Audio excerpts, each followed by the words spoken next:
Estendendo a oração também, que o Senhor abençoe também o momento de culto infantil com as crianças e as professoras, né, para que elas possam aprender ali a palavra de Deus em sua linguagem também, em nome de Jesus. Meus irmãos, eu cumprimento a todos com a paz daquele que era, que é e que há de vir. E o irmão reverendo Douglas, o qual estaria aqui para pregar hoje, infelizmente aconteceu um imprevisto, e aí teve que contratar um pregador internacional. Essa igreja só tem pregador, né, internacional, top de linha. Mentira, tem nada. Mas, enfim, é uma alegria mais uma vez servi-los com a palavra do Senhor, né? Domingo passado nós fomos muito abençoados, né, com o seminarista Guilherme, que, dando continuidade à carta, nos exortou a nós continuarmos conhecer e seguir conhecendo o Senhor, nos aprofundando mais, né, falando espiritualmente, buscarmos mais, nos aprofundarmos e nos exercitarmos espiritualmente, meditando nas Sagradas Escrituras, na oração, na comunhão dos santos. Foi muito bem ilustrado que há muitas riquezas para que nós possamos encontrá-las, mas também é necessário nós irmos mais fundo, nós irmos ao fundo dos oceanos, e a palavra de Deus diz que em Cristo contém todas as riquezas, né, meus irmãos? E hoje, dando continuidade, nós vamos estar trabalhando no capítulo 6 de Hebreus, dos versículos 4 a 8. Você pode abrir já a sua Bíblia, Hebreus 6, Hebreus capítulo 6, versículos 4 a 8. Eu vou fazer a leitura e os irmãos acompanhem com atenção.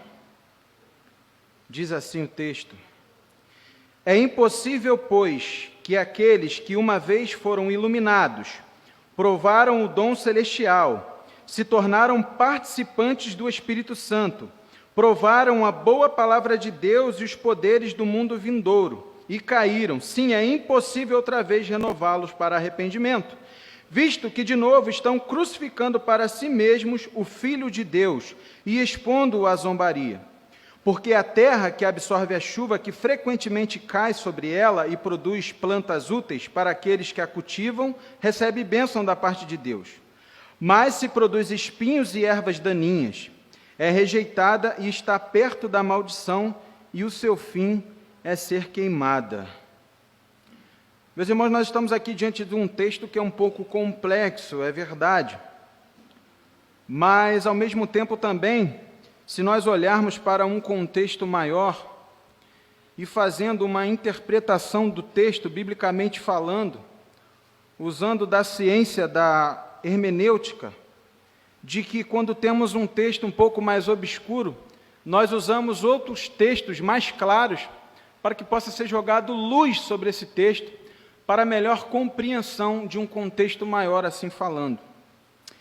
Meus irmãos, a nossa caminhada cristã, a nossa missão, e já até pegando o gancho da mensagem anterior, é nós buscarmos o topo na nossa caminhada cristã. Devemos, meus irmãos, ir o mais profundo possível.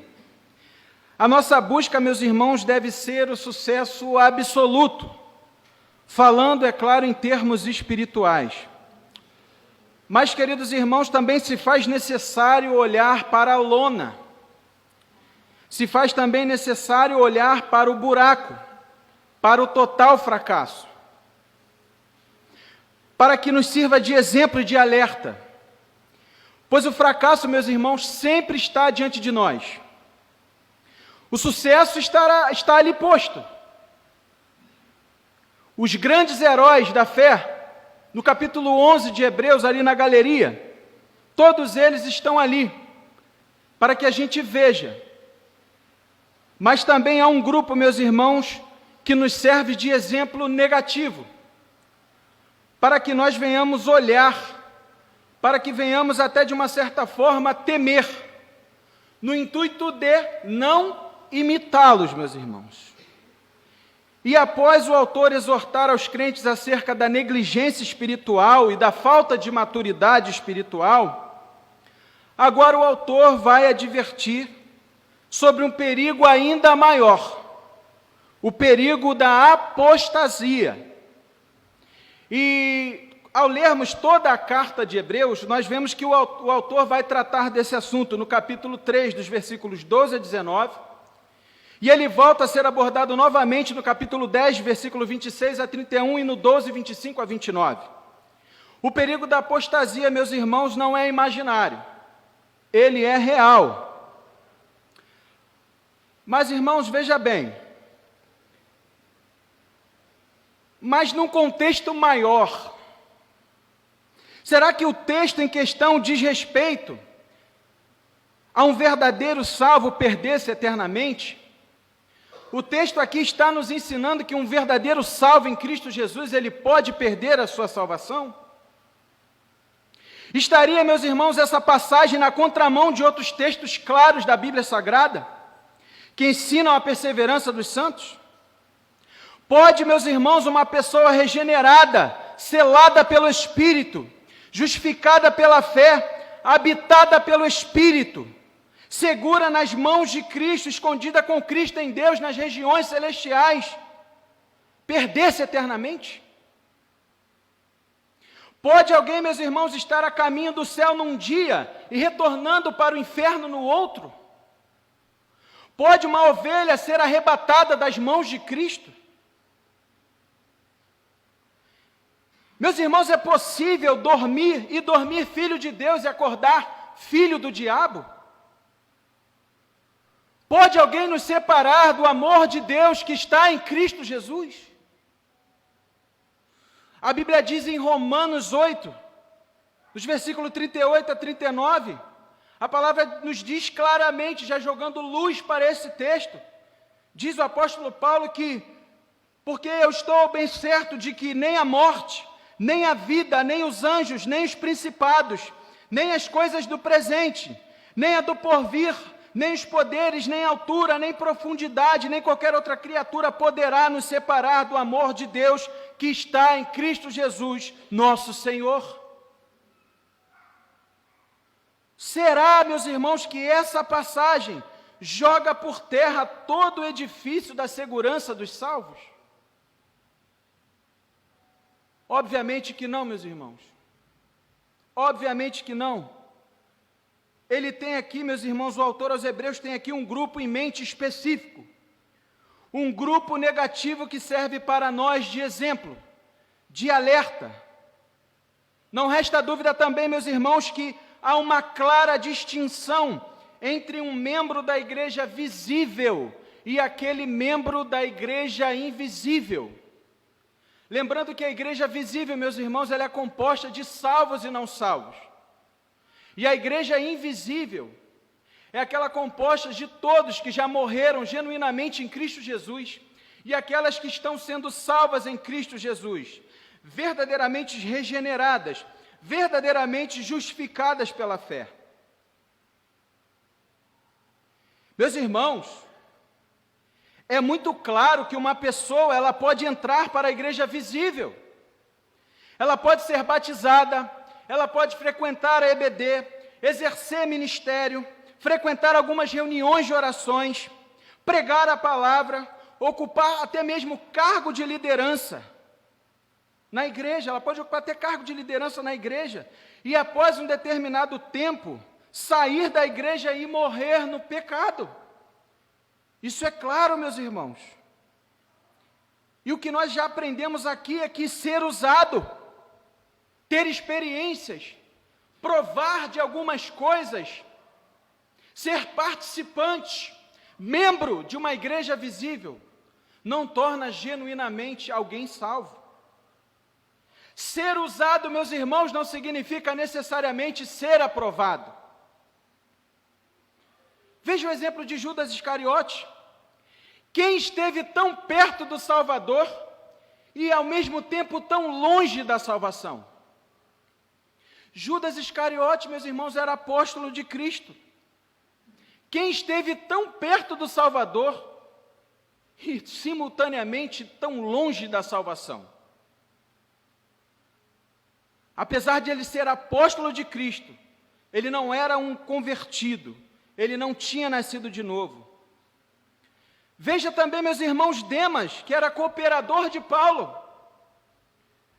Mas a Bíblia vai nos mostrar que em um determinado tempo, vindo algumas situações, provações, preocupações, coisas desse mundo, faz com que Demas ame o presente século, ame esse mundo e abandona Paulo. Meus irmãos, são muitos exemplos. Simão, o mágico, que foi batizado, tornou-se membro da igreja, mas a Bíblia nos mostra que ele estava em profunda amargura. E o apóstolo João, lançando mais luz a esse texto, ele vai dizer que ele é enfático ao referir-se a esses apóstolos, dizendo o seguinte em 1 João 2,19, veja o que ele diz: eles saíram de nosso meio, entretanto não eram dos nossos, porque se tivessem sido dos nossos, teriam permanecido conosco. Todavia eles se foram, para que ficasse manifesto que nenhum deles é dos nossos. Então nós estamos aqui lançando luz, meus irmãos, olhando um contexto maior para a nossa reflexão sobre esse tema de hoje, o perigo da apostasia. E é dessa forma, meus irmãos, que nós vamos interpretar Hebreus 6, dos versículos 4 a 8. Nós vamos usar essa ciência da hermenêutica, da interpretação do texto, lançando luz a esse texto, que a princípio até parece ser obscuro, mas que na verdade no contexto maior não é. Então é assim que nós vamos caminhar, meus irmãos, e vamos aprender mais sobre esse texto. E talvez num outro determinado tempo você vai ouvir outra pessoa pregando e trazendo uma ideia contrária. E nem é aqui em minha arrogância, não é o meu intuito dar a última palavra também, mas trazer uma visão de um contexto maior bíblico para a nossa reflexão. Meus irmãos, a quem o autor se refere nessa passagem? É a primeira pergunta. O escritor aos Hebreus, meus irmãos, faz aqui uma real advertência contra apostasias, versículos 4 e 5. E visto, meus irmãos, que muitos judeus estavam sob perseguição e sendo severamente tentados a retrocederem para o judaísmo, porque essa carta é destinada aos hebreus, ou seja, judeus convertidos ao cristianismo. E muitos, meus irmãos, querendo poupar a própria vida, estavam negando a Cristo e retornando às sombras de uma realidade que estava revelada em Jesus Cristo. Todos nós, meus irmãos, sabemos que negar a Cristo não é poupar a própria vida, e sim cair nas teias da apostasia. Essa é uma queda sem volta, uma condenação eterna. Jesus disse que aquele que quiser salvar a sua vida, na verdade ele vai perder, mas aquele que quiser perder a sua vida em prol da causa de Cristo, da verdade e do Evangelho, esse sim herdará a vida eterna. Meus irmãos, é claro que, olhando o texto, o autor aos Hebreus expressa uma grande confiança, se olharmos para o capítulo 6, até mesmo no versículo 9 e no capítulo 10, 39, de que a verdadeira obra do Espírito Santo havia sido eficaz ali no meio daquela igreja. Meus irmãos, mas isso, contudo, não excluía a possibilidade de alguns membros serem rebeldes de coração, a ponto de atingirem uma irremediável apostasia, a ponto de verdade abandonar conscientemente, deliberadamente, os ensinos e abandonar Cristo. Devemos também deixar bem claro, meus irmãos, a profunda diferença entre queda e apostasia. Isso é muito importante. A apostasia, meus irmãos, é uma queda sem retorno. É um abandono deliberado. É voltar as costas para Deus e negar a Cristo consciente e deliberadamente. É renegar aquilo que um dia se professou com fé, ainda que externa. Um salvo, meus irmãos, entretanto, ele tropeça, mas ele é restaurado. Um apóstata, porém, vira as costas para Deus e jamais demonstra sinais de arrependimento. Apostasia, meus irmãos, em sua melhor definição, é rebelião consumada contra Cristo, oriunda de um coração petrificado e endurecido. É cair sem a possibilidade de ser renovado para arrependimento. Essa é a diferença, por exemplo, meus irmãos, entre Pedro e Judas Iscariote. Temos lá na Bíblia, Pedro caiu, Judas também caiu. Pedro não somente cai, mas vai negar Jesus 3 vezes. Foi covarde, se escondeu, fugiu. Porém, arrependido, ele voltou, recebeu perdão e foi restaurado.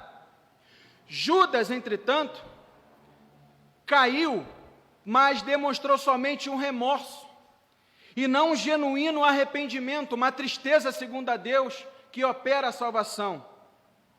Ele não demonstrou um sincero arrependimento, e sim um remorso. Por isso, então, ele foi e enforcou-se. Fica, então, evidente, meus irmãos, portanto, que o texto em tela não está falando dos verdadeiros salvos. Pois o autor aos Hebreus, quando se refere a seus remetentes, no versículo 9, diz que a eles pertence a salvação, está no versículo 9. A mesma verdade é reafirmada mais adiante na epístola, meus irmãos. Lá no capítulo 10, 39, quando diz: nós, porém, não somos dos que retrocedem para a perdição. Somos, entretanto, da fé para a conservação da alma. Veja a distinção. Veja que o autor, no contexto maior, tem 2 grupos. Ele vai nos apresentar os exemplos de fé no capítulo 11, e também ele tem um outro grupo específico também, que é negativo e que nos serve de exemplo, um alerta, para não imitá-los, meus irmãos. O autor aos Hebreus deixa claro que há 2 públicos daqui: os da fé e os que retrocedem. Os da fé estão lá no capítulo 11, Abel, Enoque, Noé, Abraão, Isaque, Jacó e por aí vai. Mas também tem aqueles que retrocedem. Mesmo, meus irmãos, tendo provado, participado, vivenciado inúmeras experiências, participado, sendo membros da igreja, ainda assim, eles não foram verdadeiramente salvos, não nasceram de novo, meus irmãos. E qual é o significado das experiências, meus irmãos, descritas no texto? Vamos observar? Nos versículos 4 e 5, o autor cita 5 experiências vivenciadas pelas pessoas que caíram. São elas: primeiro, foram iluminadas. Segundo, provaram o dom celestial. Terceiro, tornaram participantes do Espírito Santo. Provaram da boa palavra de Deus. E quinto, provaram os poderes do mundo vindouro. Veja bem, meus irmãos, que o autor em nenhum momento coloca as palavras, os termos técnicos neotestamentários para testificar e nos ensinar de uma verdadeira conversão. Em nenhum momento o autor vai colocar que uma vez aqueles que foram regenerados, aqueles que foram justificados pela fé, são termos técnicos neotestamentários que testificam de uma verdadeira conversão. Veja que o autor coloca experiências. Experiências essas que a Bíblia está recheada de pessoas que caminharam, que provaram e ainda assim abandonaram, viraram as costas para Deus, porque de fato não nasceram do Espírito, não tiveram uma genuína conversão. Meus irmãos, trabalhando um pouco aqui, essas 5 experiências que o autor coloca, ele coloca aí, foram iluminadas. Ou seja, num termo original mais literal, o significado da palavra grega, foram expostos à luz. Ou seja, qualquer um que chegar perto de uma luz muito forte, automaticamente ele vai estar sendo colocado, exposto à luz. Jesus é a luz do mundo. Quantos que estiveram diante de Cristo, quantos que foram expostos à luz, provaram dessa luz, andaram ao lado de Cristo, foram iluminados, e ainda assim não nasceram de novo. O ser iluminado aqui, meus irmãos, foram colocados, expostos à luz. Não quer dizer que foi iluminado de dentro para fora, que nasceram de novo, que foram regenerados. Não, eles foram expostos à luz. Isso muitas pessoas que frequentam a igreja invisível são colocados diariamente. Também diz que eles provaram o dom celestial. O texto aqui, a palavra grega no original, diz literalmente comer, provar. Meus irmãos, muitos participam da igreja, são participantes e membros. Seguem todo o passo a passo, se batizam, comem da Santa Ceia, trabalham em departamentos e associações internas, e ainda assim, eles também não foram salvos. Provaram, comeram. Nós comemos da Santa Ceia. E quantos irão para o inferno tomando Santa Ceia, meus irmãos? Não testifica que nasceram de novo, foram regenerados. Eles até provaram, comeram. O termo aqui, talvez um pouco mais complexo, seja tornaram-se participantes do Espírito Santo. Mas o termo grego aqui, meus irmãos, no original diz companheiro. Aquele que está junto com alguém, que num contexto da igreja primitiva, meus irmãos, significava se tornar membro da igreja, participante do corpo, participante do Espírito, que é o elo que une a igreja. É como se fosse um companheiro de trabalho, nós estamos juntos, estamos sendo companheiros, nada mais do que ser participante do Espírito que liga a igreja. Companheiros, participantes, membro da igreja. O sentido original aqui é esse, ser companheiro de alguém. Nós vamos fazer um trabalho, então nós estamos indo junto, em companhia um do outro, esse é o termo original. Provaram a boa palavra de Deus, aqui não tem mistério, aqui não resta dúvida. Todos aqueles que ao entrar numa igreja que prega o evangelho genuinamente, o homem que sobe esse púlpito, ao abrir o texto sagrado e pregar o evangelho genuíno, de fato, eles estão ali provando da boa palavra de Deus. Agora, talvez para um o gosto vai ser bom. Talvez para outros o gosto não vai ser muito bom. Mas de vez em quando a palavra não pode ter um gosto bom para nós verdadeiramente. Às vezes ela tem que amargar um pouquinho para que a gente seja despertado espiritualmente falando. E quando ele fala, provaram os poderes do mundo vindouro, meus irmãos, nada mais, nada menos que os milagres. Jesus ele foi acusado de expulsar demônio, operar sinais e milagres por Beelzebu. E Jesus vai se direcionar para eles da seguinte forma: olha, um reino dividido não prospera. Mas se eu estou operando esses sinais pelo dedo de Deus e pelo poder de Deus, então vos é chegado o reino de Deus. Quantos, meus irmãos, não provaram de milagres, meus irmãos? Quantos não vivenciaram esses milagres, meus irmãos, e padeceram? Veja, meus irmãos, todas essas experiências que o autor coloca foram vividas pelos israelitas rebeldes, que pereceram no deserto, e que o apóstolo Paulo vai colocar em 1 Coríntios 10, do versículo 1 a 11, para que sirva de exemplo para nós.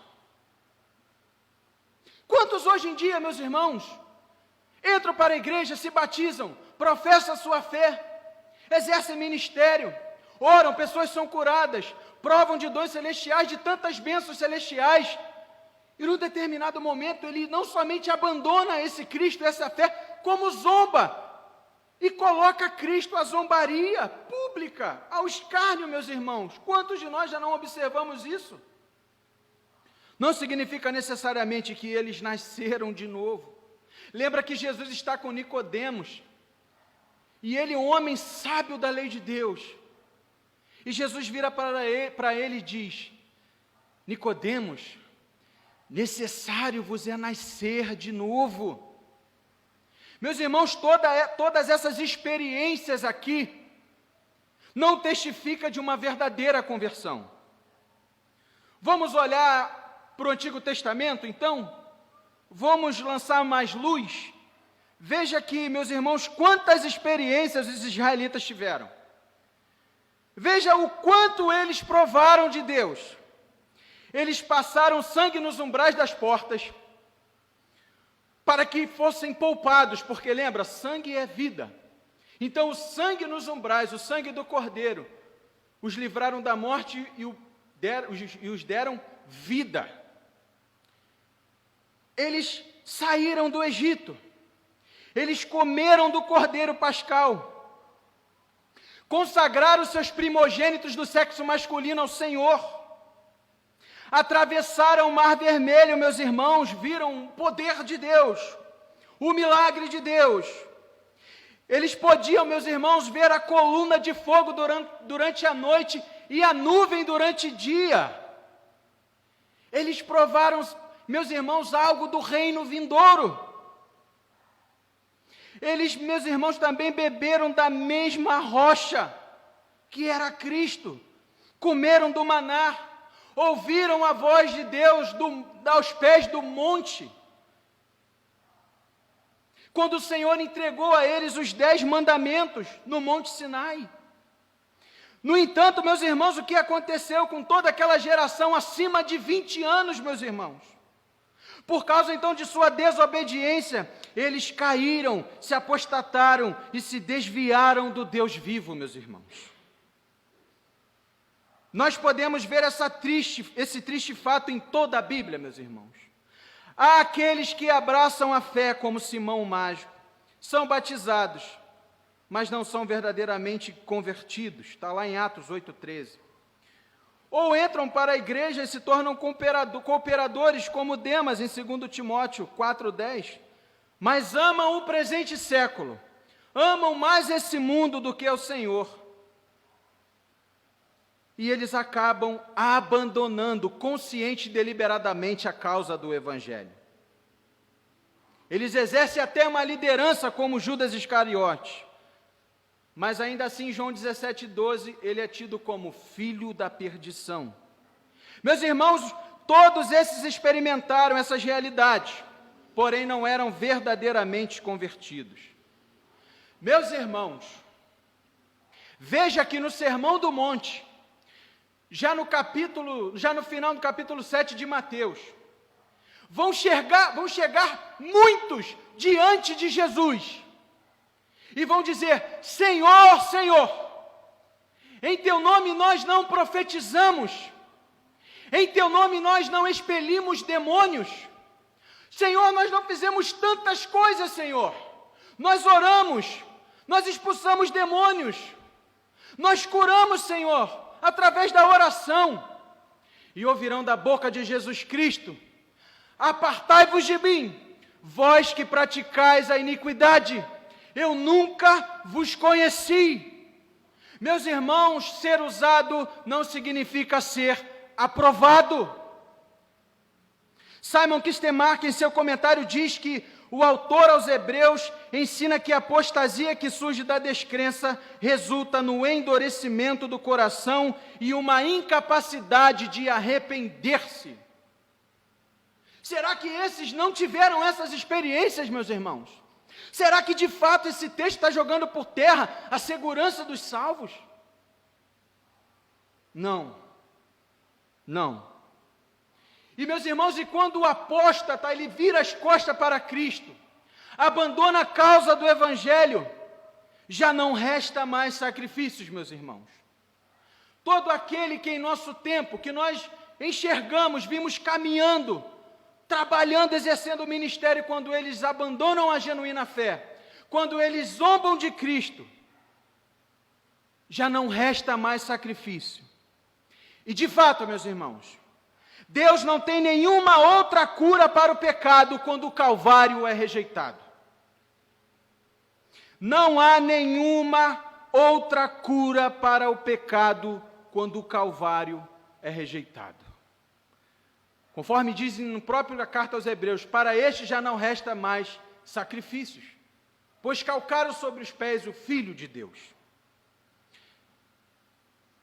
E o próximo questionamento, meus irmãos, versículo 6, Por que é impossível renovar essas pessoas que caíram para arrependimento?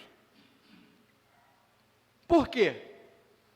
Meus irmãos, depois de afirmar que não obstante essas experiências, essas pessoas elas caíram. Houve uma apostasia. O autor diz que é impossível renová-las para arrependimento. E para justificar então a sua afirmação, meus irmãos, ele vai usar dois argumentos. O primeiro está aí no texto. De novo estão crucificando para si mesmos o Filho de Deus. E o segundo argumento que ele usa, estão expondo o Filho de Deus à ignomínia, ou seja, à desgraça pública. É claro, meus irmãos, que o autor está usando uma metáfora. Ninguém pode crucificar novamente o Filho de Deus. Mas perceba comigo, assim como os judeus queriam Jesus removido desta terra e o levantaram numa cruz, também um apóstata nega um lugar para Jesus, o bane desta terra e metaforicamente crucifica o Filho de Deus novamente. É isso que ele faz. É como se ele estivesse repetindo aquela frase. Crucifica-o. Crucifica-o. Quando alguém que caminhou, meus irmãos, na igreja visível, ainda que ele provou de todas essas experiências, vivenciou dons, milagres, centelhas do reino vindouro, todas essas experiências que o autor coloca, quando ele abandona deliberadamente e passa a escarnecer o Senhor Jesus Cristo, a quem ele um dia confessou, ele está gritando, crucifica-o, crucifica-o. É isso que acontece. Ainda que numa linguagem metafórica, ele está gritando para que o Filho de Deus seja crucificado novamente, porque para ele já não resta mais sacrifício. Assim ele trata Jesus, meus irmãos, com um contínuo desprezo e escárnio, e conscientemente comete o pecado do qual o autor da epístola diz aí, ser impossível arrepender-se e fazer sacrifício. Sendo assim, o pecador pode esperar, meus irmãos, o julgamento de Deus que virá a ele como fogo vingador, prestes a consumir os seus adversários. Porque esses se apostataram, zombaram de Cristo, mesmo tendo provado de inúmeras coisas. Então, para ele só resta esse juízo. E qual, meus irmãos, o verdadeiro significado da expressão caíram? Isso é importante. Sobre que tipo de queda ele está falando, meus irmãos? Nós já vimos aqui, lançamos luz ao texto. Ele não pode estar aqui falando sobre uma queda resultante da fraqueza humana. Pois aqueles que são verdadeiramente crentes, continuam pecando ainda que processo de santificação, nós estamos sujeitos a cair. Mas o verdadeiro crente, ele nunca apostata da fé, porque ele está seguro não em sua salvação, ele não está se salvando, ele está seguro no braço forte do nosso Senhor e Salvador Jesus Cristo. Ele está convicto, porque aquele que começou a boa obra há de completá-la para a glória de Deus. Ele está seguro no Senhor dele, a qual ele consagrou a sua vida. Ele não coloca a sua esperança em seus méritos. Ele entende que ele pode cair e pecar, mas ele humildemente vai buscar refúgio no grande sumo sacerdote, porque sabe que é nele que ele tem o perdão dos seus pecados, e ele há de perseverar até o fim, meus irmãos. Não é essa queda que o autor está mostrando. Essa queda não é aquela a qual os salvos estão sujeitos. Trata-se então, meus irmãos, de uma queda para a qual não existe mais arrependimento. Ou seja, não há reconhecimento do erro, meus irmãos. Não há tristeza segundo Deus e nem volta para Deus. Ao contrário, é um abandono definitivo e final da fé cristã. É uma rebelião consumada, definitiva. Essa é a apostasia, diferente daquelas que nós estamos sujeitos a cair e pecar. Meus irmãos, o reformador William Perks diz que Antes da nossa conversão, a gente peca deliberadamente e não sentimos nenhum peso ao pecar. Não vem sobre nós nenhum peso. Mas William Perkins vai dizer que após nós nascermos da água e do Espírito, genuinamente ao sermos regenerados, automaticamente quando Deus tira de nós o coração de pedra e coloca um coração de carne, pulsando pela verdade de Deus, nunca mais esse homem vai pecar em paz. Ele até peca, mas ele nunca mais terá paz em pecar. O pecado, a partir de então, para aquele que nasceu de novo, passa a ser um inferno, um tormento, uma luta diária. E é por isso que o Espírito testifica com o nosso Espírito que somos filhos de Deus. E ao pecar, ao cairmos, nós nos recorremos ao nosso fiel e misericordioso sumo sacerdote. Não é essa queda, meus irmãos, é a apostasia, é o abandono consumado, o escárnio público de Jesus. E para esse já não há mais pecado, porque o Calvário já foi completamente abandonado.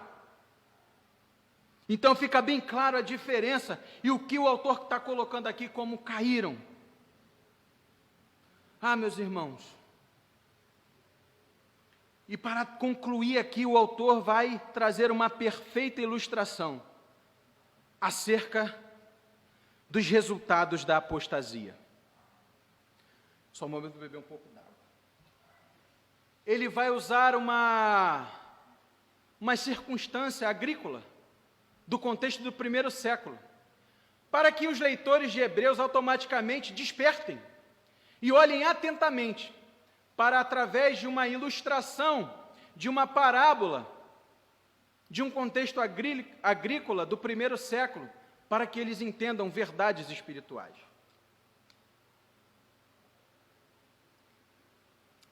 E como eles estavam, meus irmãos, muito mais habituados a estarem ali próximos à terra do que nós hoje em dia, quando o escritor de Hebreus descreve a chuva, a colheita, os espinhos e os abrolhos, então os seus leitores prontamente entendem o significado da ilustração que o autor está querendo colocar. Nas palavras de Donald Guthrie, comentarista bíblico britânico, ele diz que os fenômenos naturais podem servir de analogias espirituais. E é isso que o próprio Senhor Jesus Cristo vai nos ensinar.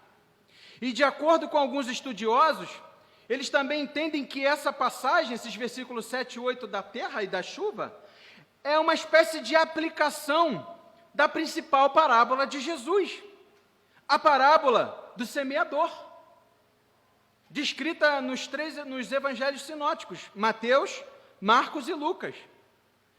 Veja que a semente, meus irmãos, ela é lançada em diferentes solos, não é verdade? E mesmo que no solo rochoso e entre os espinhos, a semente tenha brotado e vingado, ainda assim ela não frutificou. Porque ela não tendo raiz, meus irmãos, em si, chegando a angústia ou a perseguição, os cuidados do mundo, a fascinação da riqueza e as demais ambições, elas morrem. Ainda que por um determinado tempo elas tenham vingado e crescido. Mas ao ouvir todas essas circunstâncias, elas morrem. Veja, meus irmãos, que somente na boa terra elas vão frutificar a 30, a 60 e a 100 por um. O que nós aprendemos, irmãos? Alguns solos até aparentam resplendor e beleza por um determinado tempo, mas logo viram as costas para Deus, afastando-se deliberadamente de Cristo.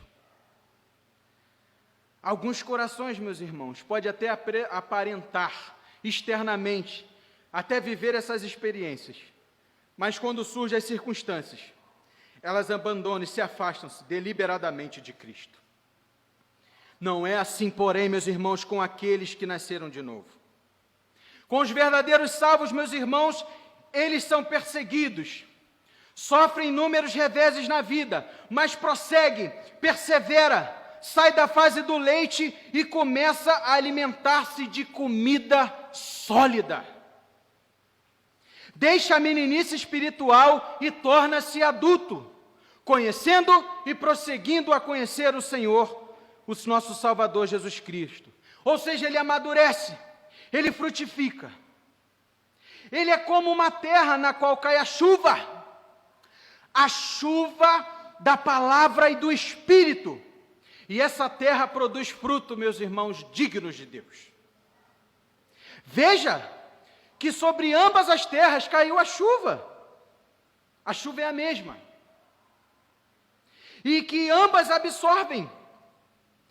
Mas uma terra ela vai produzir frutos. E a outra terra vai produzir espinhos e abrolhos. Assim é o coração do homem, meus irmãos. Um ouve a palavra e produz bons frutos. O outro ouve a mesma palavra, meus irmãos, e produz espinhos e abrolhos. Um abraça o evangelho e persevera. O outro acolhe por um tempo. Até parece que anda como se fosse, veste-se como se fosse, fala até como se fosse, mas nunca foi. Eles viram as costas e se apostatam da fé. Colocam Jesus Cristo ao escárnio e à zombaria pública. Porque quando nós pecamos, quando qualquer um vai se apostatar da fé, a zombaria vai cair sobre Cristo. Sabe por quê? Porque os de fora falam assim, esse é o Jesus Cristo, essa é a obra de redenção, essa é a cruz que tanto vocês falam? Misericórdia. A zombaria cai sobre ele. Não é verdade? É isso que acontece. E o propósito dessa ilustração, meus irmãos, o autor tem como propósito, então, advertir os destinatários dessa carta que meramente observar, provar, experimentar as bênçãos de Deus não pode salvar uma pessoa, a menos que um novo nascimento espiritual genuíno aconteça. Muitos que tiveram experiências, viram milagres, foram iluminados, provaram dons celestiais, participando das coisas do Espírito, estarão de frente para o Senhor naquele grande dia e vai ouvir da sua boca que não eram conhecidos dele.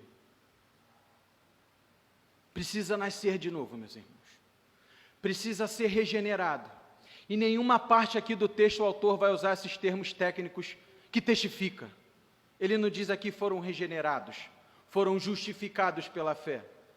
Ele descreve aqui experiências que mesmo aqueles que não foram salvos podem provar, podem ser iluminados, podem viver, podem receber até milagres. Hoje o reverendo Rui leu a parábola dos 10 leprosos. Foram 10. Os 10 foram curados, sim ou não? Só um voltou. E assim todo o ministério de Cristo. Por outro lado, meus irmãos, o escritor diz palavras encorajadoras aos destinatários de sua epístola. E eu reverbero para vocês, meus irmãos, nessa noite. Num contexto maior, o autor aos Hebreus diz: olha a distinção, olha a diferença dos que são da fé, dos que perseveram, confiantes em Jesus Cristo. No contexto maior, o autor vai dizer: quanto a vós outros, todavia, ó amados, estamos persuadidos das coisas que são melhores e pertencentes à salvação, ainda que falamos desta maneira. Glória a Deus, meus irmãos. Veja a distinção. E como eu devo aplicar essa noite, meus irmãos, esse texto aqui não está para colocar medo em ninguém. Para que você fique se perguntando, será que eu sou um apóstata? Será que um dia eu vou me afastar da fé? Não. De maneira nenhuma, meus irmãos. A verdade aqui é a seguinte. A questão aqui você crê em Jesus Cristo? Você se arrependeu dos seus pecados e confiou sua vida a Ele, tendo-o agora como seu Senhor? A questão é essa, meus irmãos. Se assim for, então, estamos plenamente seguros e guardados para uma promessa, meus irmãos, infinitamente superior, o qual lá na galeria da fé, aqueles homens do capítulo 11 de Hebreus, abriram mãos para que provassem, para que herdassem algo muito superior. Moisés não viu a terra prometida porque ele estava reservado à terra celestial. Muitos abriram mão, foram cerrados ao meio, homens que esse mundo não era digno deles. Eles abriram mãos de tudo, por algo maior, porque eles entenderam, mediante a fé, que eram herdeiros de maior promessa. E que promessa é essa, meus irmãos? Qual é essa promessa que faz com que nós perseveremos na fé? Está lá em Hebreus, capítulo 10, 37. Essa promessa, meus irmãos, é aquela que está escrito lá em Hebreus 10, 37. Porque ainda dentro de pouco tempo, aquele que vem virá, e não tardará. Quando ele vai dizer sobre a fé, meus irmãos, tanto lá os exemplos do Antigo Testamento, os exemplos neotestamentários, nós aqui hoje reunidos como igreja, estamos renunciando, estamos tomando a nossa cruz diariamente, perseverando de degrau em degrau, de glória em glória, sendo conformados à imagem de Jesus Cristo, porque nós somos herdeiros de maior promessa, porque a Bíblia nos exorta para que nós olhemos para as coisas que não se veem, porque as que se veem são passageiras e transitórias, mas aquelas coisas que não se veem, essas são eternas, e foram isso que esses homens, exemplos de fé, fizeram. Todos eles estavam sobre essa promessa: aquele que vem virá, e não tardará. Meus irmãos, ainda que o exemplo negativo esteja exposto aqui, entretanto, todavia, nós somos dos que não retrocedem para a perdição, meus irmãos, mas somos da fé para a preservação da alma, porque aquele que vem virá e não tardará. Meus irmãos, nós cremos, e por isso nós somos, meus irmãos, boa terra, que produz frutos dignos da glória de Deus. E estamos seguros, não em nossas obras, não em nossos méritos, mas nos méritos de Jesus Cristo, porque é aquele que começou a boa obra, em você, em mim, em nós, há de completá-la, porque aquele que vem virá, e não tardará. Senhor Deus Santo, nós te glorificamos pela sua palavra, e aprendemos, Senhor, olhando para um contexto maior da tua palavra,